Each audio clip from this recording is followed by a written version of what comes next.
그리스도인들은 마음을 하나님께 정한 사람들이라고 믿습니다. 오늘 본문의 말씀에서 8절을 시작하는 다니엘은 뜻을 정하여, 이 말씀이 바로 다니엘은 마음을 하나님께 정하였다라는 의미와 같습니다. 우리가 이 땅에서 살아가는 일 가운데에 우리를 흔들어대는 많은 일들이 있지요. 하나님을 믿는 것이 의로움입니다. 그래서 믿는 자를 가리켜서 의롭다라고 말하죠. 그리고 믿음으로 살아가는 삶이 하나님께서 주시는 가장 아름다운 덕이라고 믿습니다. 물론 다른 어떤 세상의 기준도 있겠지요. 그래서 여러분과 저는 의로운 사람이며 덕이 있는 사람들이라 이렇게 말할 수 있습니다. 중국에 양나라에 고행이라고 하는 여인이 있었다 그래요. 이 여인에게 왕이 덕고의대라고 하는 칭호를 내렸다 합니다. 덕고의대, 덕이 높은 여인이고 그 다음에 의로움이 큰 여자다, 큰 사람이다, 아주 의롭고 덕이 있는 여자다 라고 하는 칭호를 왕이 내려주었어요. 사연은 이렇습니다.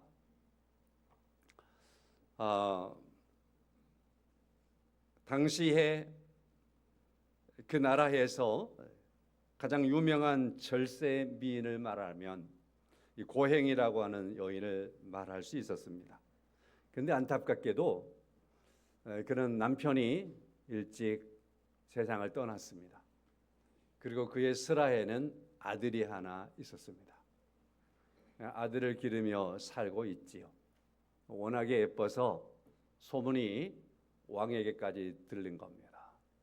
왕이 신하를 보내서 덕고를 좀 데려오도록, 입궁하도록 그렇게 한 겁니다.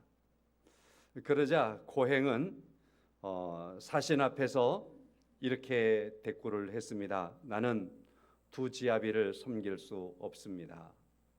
비록 왕의 명령이라도 이 부분만은 순종할 수 없습니다. 그리고 가지고 있었던 칼로 자기의 코를 베어버렸다고 합니다. 그리고서 그는 왕의 명령을 거역했으니 내가 내 손으로 형벌을 이렇게 내렸습니다. 죽자니 저 아들의 얼굴을 보면 죽을 수가 없어서 내가 이렇게 했습니다. 스스로 형별하는 것이 옳다 생각합니다. 그래서 왕은 나의 아름다움을 구하지만 이렇게 코가 베어져서 흉한 몰골이 되었다라고 왕에게 전해 주십시오라고 했답니다. 그때 신하가 돌아가서 왕에게 그런 사연들을 얘기를 한 겁니다.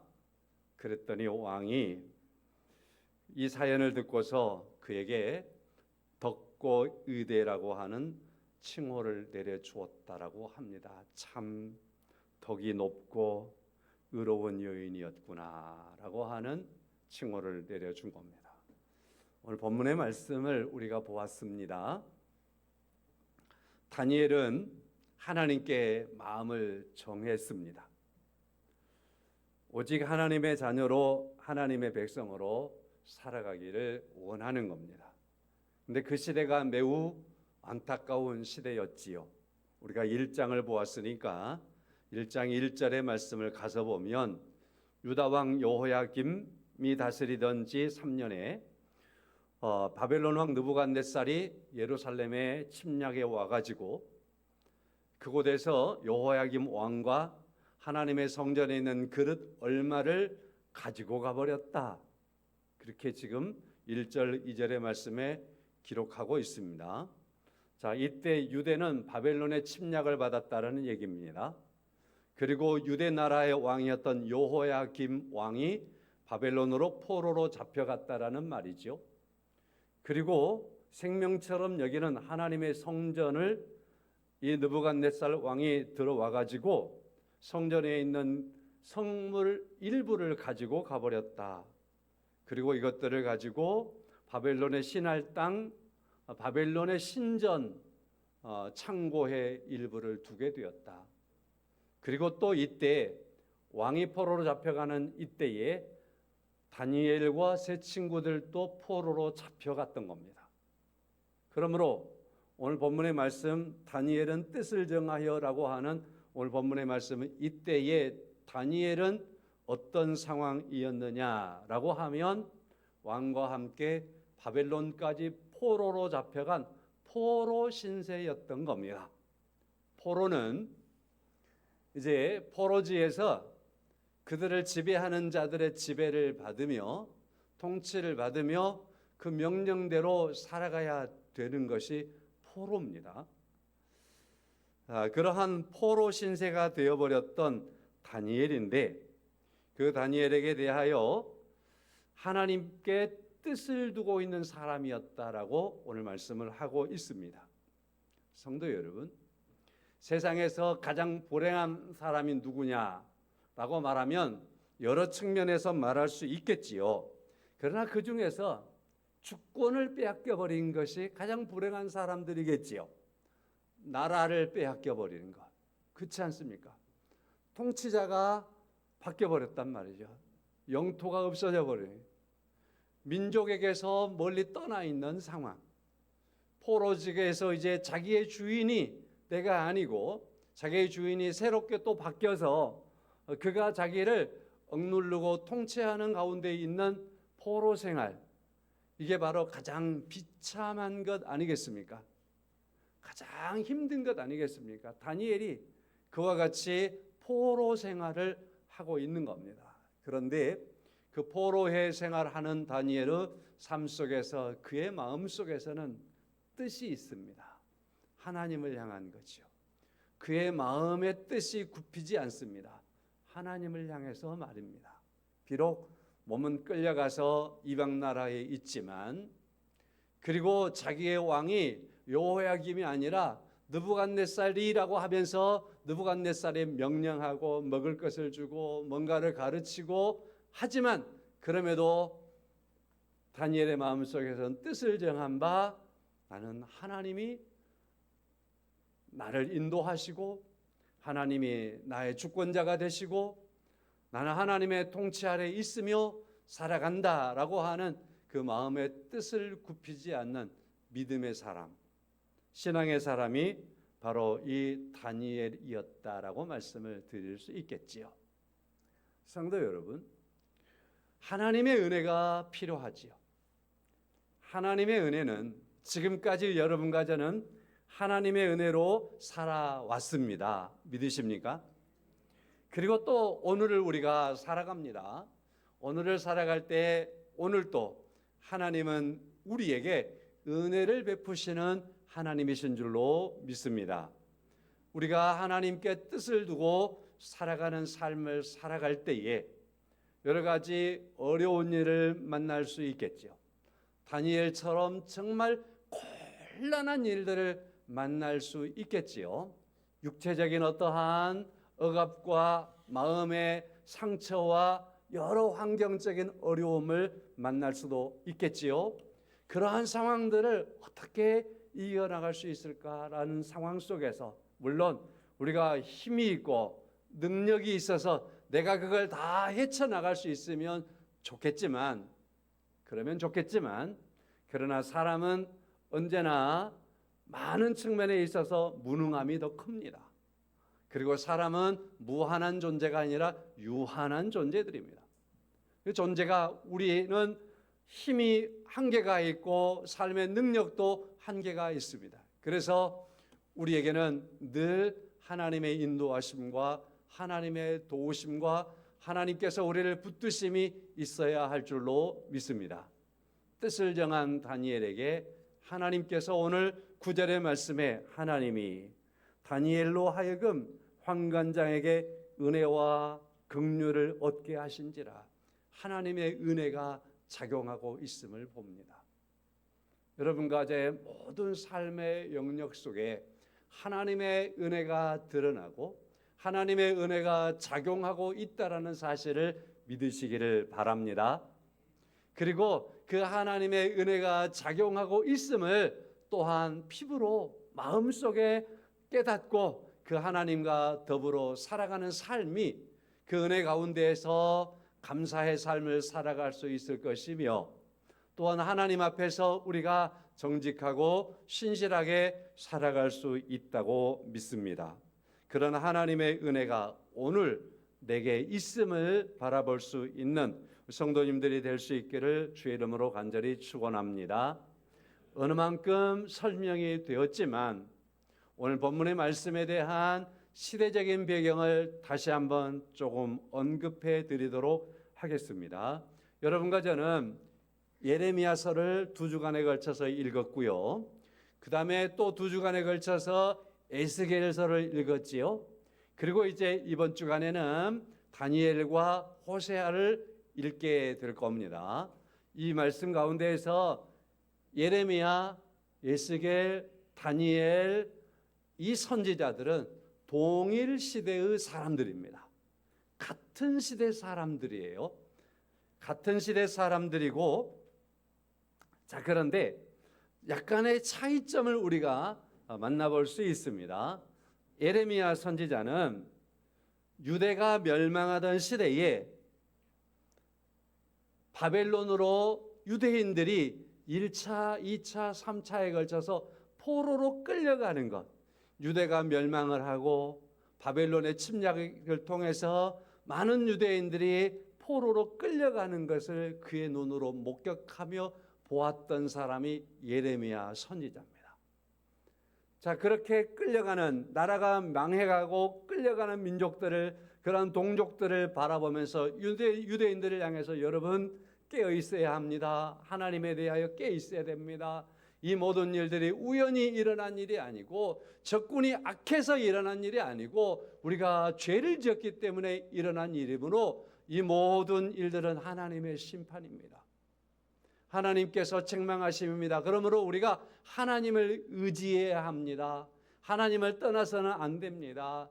회개해야 합니다. 하나님의 말씀대로 서야 합니다. 그리고 이 포로의 기간은 반드시 때가 되어 끝날 겁니다. 그래서 하나님의 말씀에 귀를 기울여야 합니다 라고 하며 말씀을 선포했던 선지자가 예레미야죠. 동족들이 이처럼 포로로 끌려가고 나라가 멸망을 당할 때에 선지자는 가슴을 쳤습니다. 눈물을 많이 흘렸습니다. 그 선지자가 예레미야 선지자였습니다. 우리가 또 2주간에 걸쳐서 읽었던 에스겔 선지자는 이 포로 기간 동안에 제1차, 2차, 3차의 말씀을 드렸잖아요.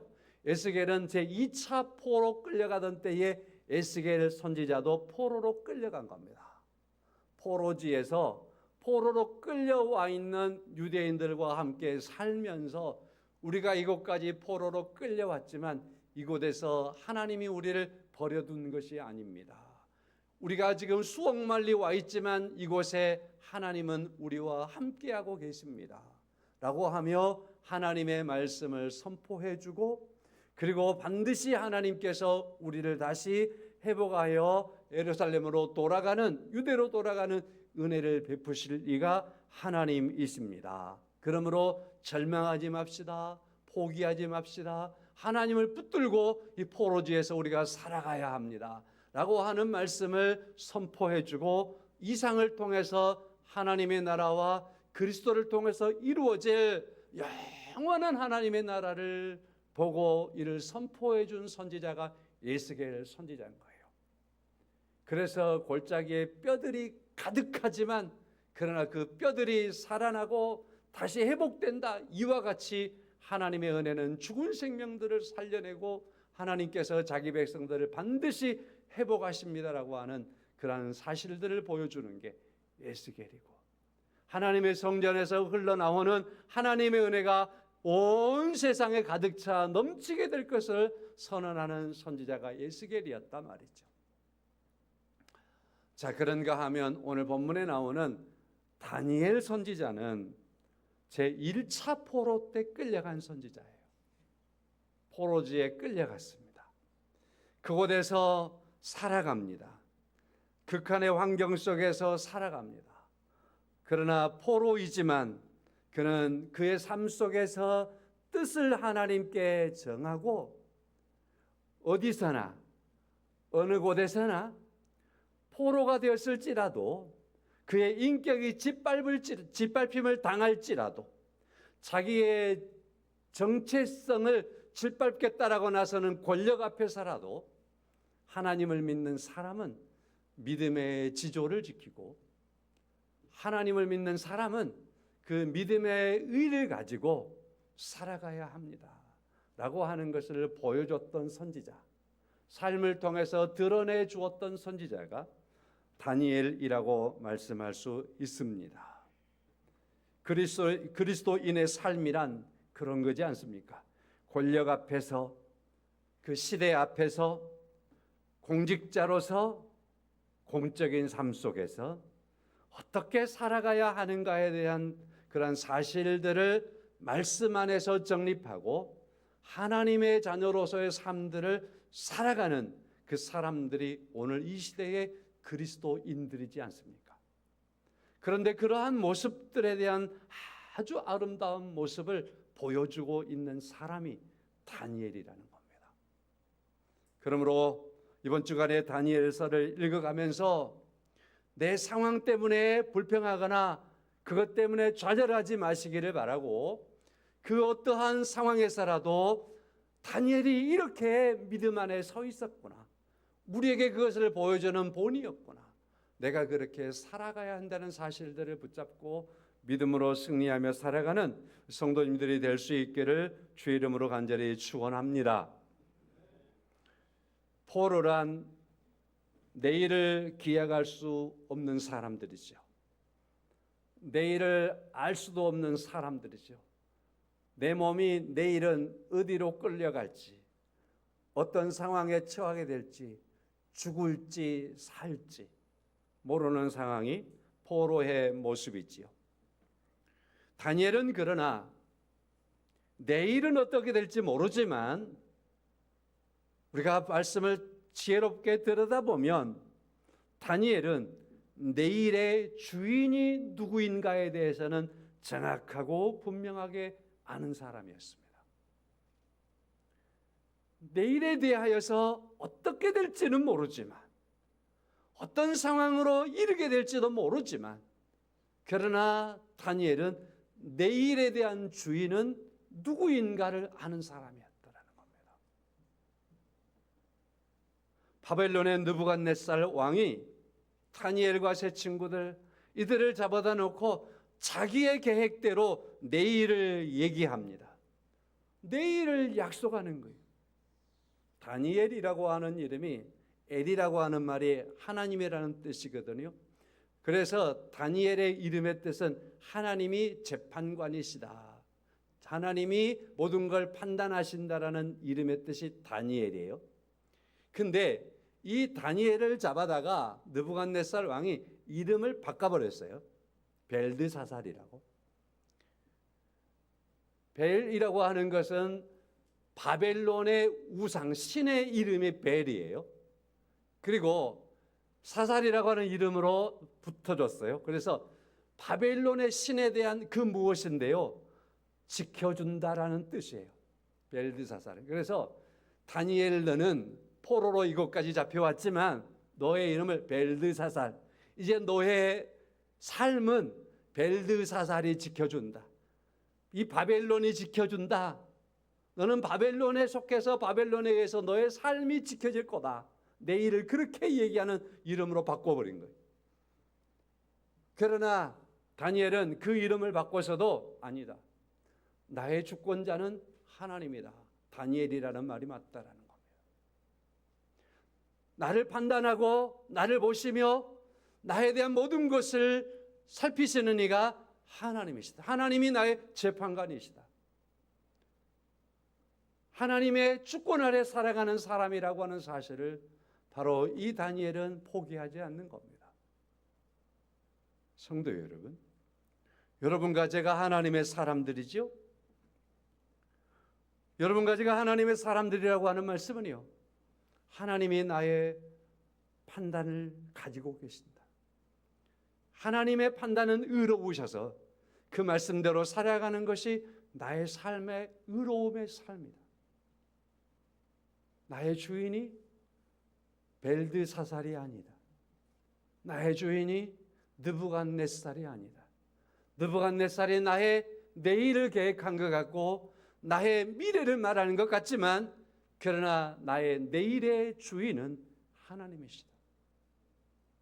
하나님의 주권 아래에 있다라는 그러한 중요한 사실에 대한 고백이 다니엘의 삶 속에서 드러나는 결단 속에 있는 겁니다. 성도 여러분, 우리의 삶 속에서 여러분과 저의 주인 되심이 하나님이신 것을 믿고 우리가 하나님 앞에서 살아가는 진실한 성도의 삶을 이루어갈 수 있기를 주의 이름으로 간절히 축원합니다. 여호와만이 내일의 주인이며 역사의 주관자이시며 모든 것의 통치자가 되신다라는 사실입니다. 다니엘서를 우리가 읽어보면요, 여기에는요, 세상의 권력과 그리고 하나님의 절대 주권이 충돌한다고 표현해 볼까요?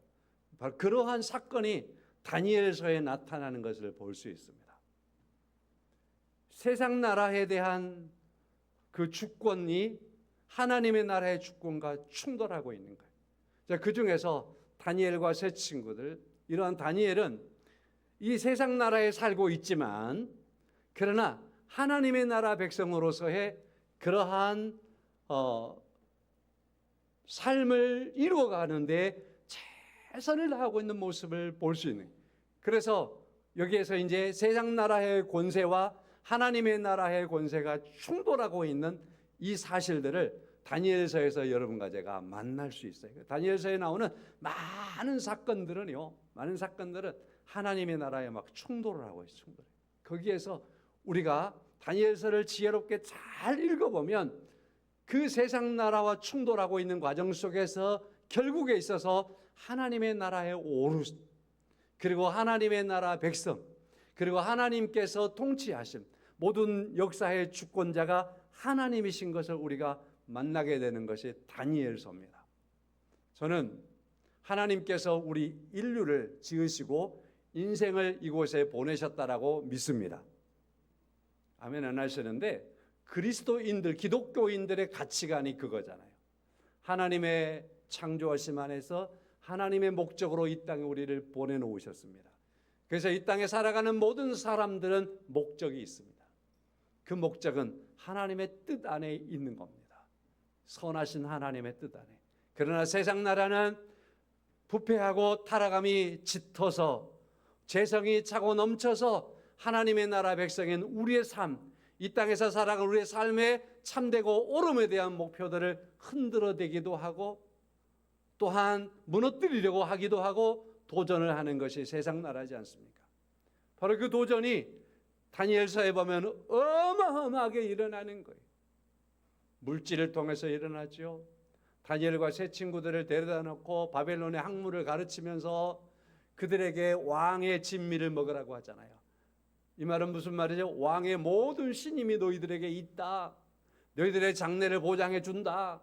그리고 여기에서 공부만 잘하면 미래가 포로지만 열려 있다.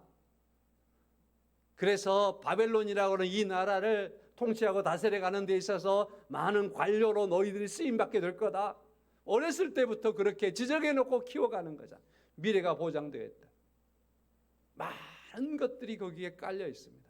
그러나 다니엘을 생각할 때 하나님의 자녀로서 그건 유혹이었습니다. 그것은 하나님의 의와 하나님의 덕을 도전하는 그러한 것이었습니다. 포기할 수 없었죠. 다니엘은 그래서 이러한 상황 속에서 이처럼 충돌하는 하나님의 나라와 세상의 나라의 권력과 권세의 충돌 앞에서 결코 신앙의 고백을, 믿음의 고백을 아름답게 이루어가는 사람의 모습을 보이는 겁니다. 바벨론의 느부갓네살 왕의 권위가 얼마나 큰 줄 아십니까? 당시에요, 바벨론 제국보다 앞선 제국이 아수르 제국이었거든요. 아수르가 온 세상을 전부 평정해버리고, 그리고서 세상 아수르의 왕이 최고의 왕이라고 생각했는데, 그 아수르의 제국을 바벨론 제국이 무너뜨리고요. 그리고 또한 저 남쪽에서 또 최고의 어떠한 권력이 있는 그런 하나의 나라가 있었습니다. 제국에 빗댈 만큼 애굽이라는 나라가 있었습니다. 이 나라도 바벨론 나라가 함락해 버리는 거예요. 바벨론이 새로 신흥국으로 등장해서 아수르를, 그리고 애굽을, 그리고 유대 나라를 완전히 다 함락해 버리는 거예요. 온 세상을 통치하는 나라가 된 겁니다. 거기에 왕이 누구지요? 바로 느부갓네살 왕인 겁니다.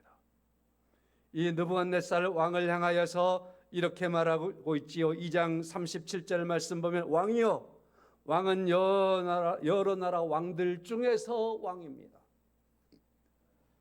다니엘 입에서도 이 말이 나오지요. 왕이여, 왕은 세상의 모든 나라 왕들 중에서 당신이 왕입니다. 이렇게 말할 만큼 느부갓네살 왕은 권위가 어마어마한 사람이었어요.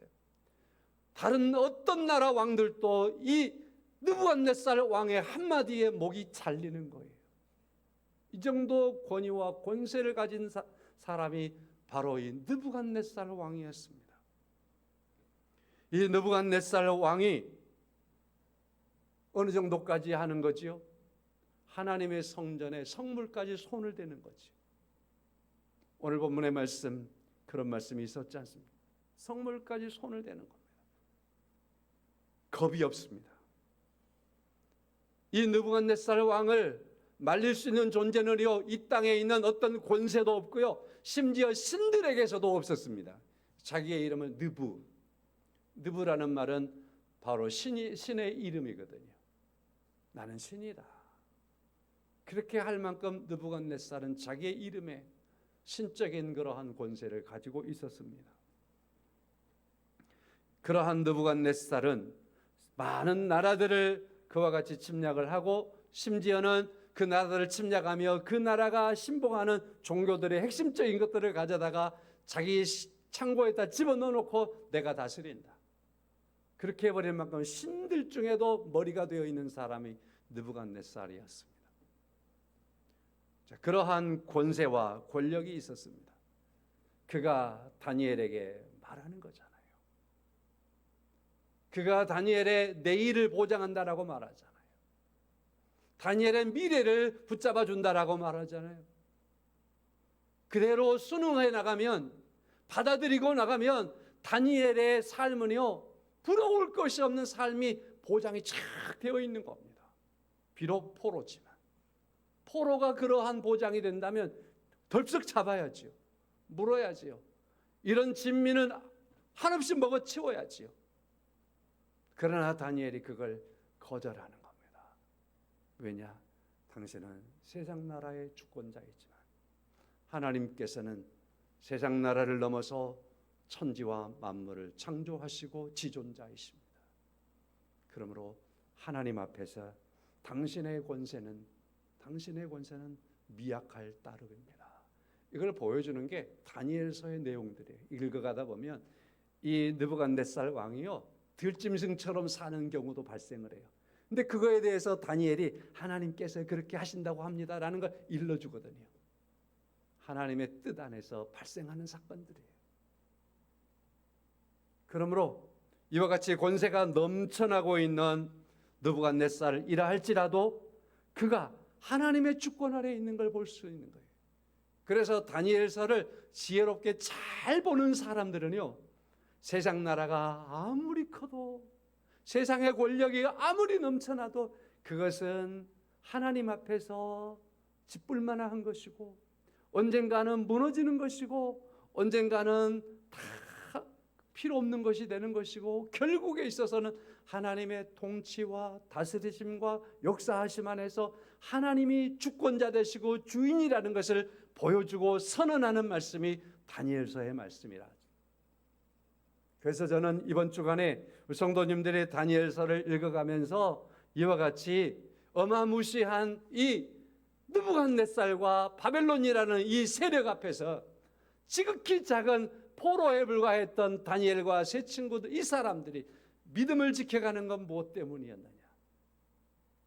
모든 것의 주권자, 주관자 되시는 전지전능하신 하나님께 마음을 두고 그 하나님의 백성으로 서 있는 그러한 믿음의 사람의 모습 속에서 드러나고 있다라는 사실과 하나님의 전능하심을 바라보는 은혜가 우리 성도님들에게 있기를 주의 이름으로 간절히 축원합니다. 이런 하나님의 놀라우신 능력과 하나님의 나라와 세상 나라를 보지 못하고 다니엘서를 읽어가면 안 돼요. 그러면 절대 안 돼요. 성경을 잘못 본 것이 되는 겁니다. 또 말씀을 이렇게 드려보겠습니다. 여러분과 저는 이 땅에 살아갈 때 왕의 진미가 여러분과 저에게 계속해서 던져질 거예요. 제가 낚시 프로그램을 잘 보지는 않지만 그러나 볼 때는 재밌게 봐요. 낚시애가 미끼가 있어가지고 던져주잖아요. 던져주면 바다에서는 문어도 올라오고 그 다음에 제 친구는 이렇게 큰 잉어도 잡아 올리고 그러더라고요. 붕어도 잡아 올리고. 미끼. 사랑하는 성도 여러분, 그걸 물 때는 먹음직스러워 무는 거예요. 그걸 물면 뭔가 되겠다 싶으니까 무는 거예요. 그러나 물면 잡히는 거예요. 다니엘에게 왕의 진미가 던져졌습니다. 다니엘이 그걸 물면, 그걸 먹으면 세상의 관점으로 보면 왕이 내려준 어주라는 게 있잖아요. 왕이 내려준 술을 그거 하나 내려오면 온 동네 사람들 모아놓고 왕께서 내려줬더라면 그 좋아하고 잔치하고 뭐 그러는 거잖아요. 왕이 내려주는 음식이란 말이에요. 이걸 먹을 수 있는 사람이 세상에 몇이나 되겠어요. 그러나 다니엘은 그걸 미끼로 본 거예요. 이걸 덥석 물면 거룩함에서 무너진다. 거룩함에서 무너진다. 이걸 물면 나는 더러워진다. 8절 말씀, 더럽히지 아니하리라. 이걸 먹으면 나는 더러워진다. 여러분, 우리가 세상을 살아갈 때 여러분과 저에게 그리스도인으로서 그거 붙잡으면 나의 영성이 더러워지는 게 있어요. 그건 진미예요. 보암직할 겁니다. 먹음직할 겁니다. 유혹될만 알겠죠. 그거 물면 그런 겁니다. 다니엘은 그 진미라 할지라도 그걸 받아 먹지 않는 거예요. 성도 여러분, 그렇잖아요. 첫사람이었던 아담과 하와가 보암직하고 먹음직하게 보이니까 물잖아요. 먹잖아요. 더러워진 겁니다. 하나님의 뜻에서 벗어나 버린 겁니다. 죄인이 되어버린 겁니다. 오늘 다니엘은 세상이 보여주는 아름다운 것, 미래가 보장된 것 같이 보이지만 그러나 그것은 더럽히는 것이기 때문에 물지 않습니다. 먹지 않습니다.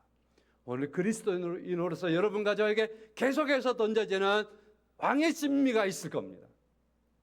그것을 믿음의 용기를 가지고 믿음의 담력을 가지고 하나님께서 주시는 지혜로움을 가지고 잘 판단하고 바라보아서 그걸 잘 물리치고 거역하고 거절할 수 있는 그런 믿음의 용기와 믿음의 지혜로움이 있는 삶들을 오늘 살아가는 여러분과 제가 될 수 있기를 주님의 이름으로 간절히 축원합니다.